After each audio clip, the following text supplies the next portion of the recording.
पृथ्वी के झुकाव और परिभ्रमण के कारण। जो पृथ्वी घूमती है और झुकी हुई है, इस कारण मौसम परिवर्तन होते हैं और उसी कारण ध्रुवों में 6 महीने दिन 6 महीने रात होती है। ठीक है, और जो दिन रात होते हैं इसके परिभ्रमण के कारण होते हैं। बताओ समझ में आया नहीं आया?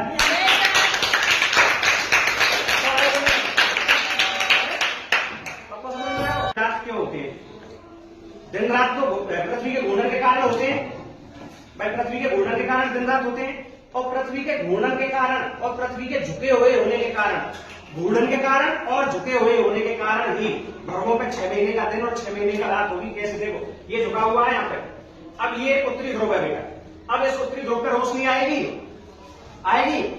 बताओ, बोलो, मुझसे बोलो। नहीं आएगी ना, क्योंकि ये बिल्कुल इसके इधर चला गया, यहाँ पे रोशनी नहीं आएगी, तो यहाँ पे रात रहेगी बेटा।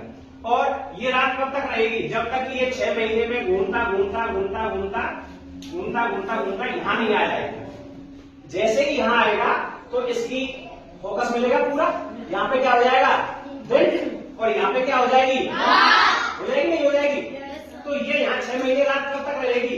जब तक ये घूमता घूमता घूमती घूमती पृथ्वी घूमती घूमती यहाँ पे नहीं आ जाती है। और जैसे ही यहाँ पे आएगी तो यहाँ पे फिर से रात हो जाएगी और यहाँ पे 6 महीने का दिन हो जाएगा। इस वजह से बेटा पृथ्वी के घूर्णन के कारण और पृथ्वी के झुके हुए होने के कारण ध्रुवों पे 6 महीने का दिन और 6 महीने की रात होती है। अगर पृथ्वी झुकी नहीं होती, सीधी होती, तो बेटा सूर्य की किरणें तो यहाँ पे पड़ती, यहाँ पे भी पड़ती, लेकिन तिरछी पड़ती, पर पड़ती ना, तो रात तो नहीं होती ना।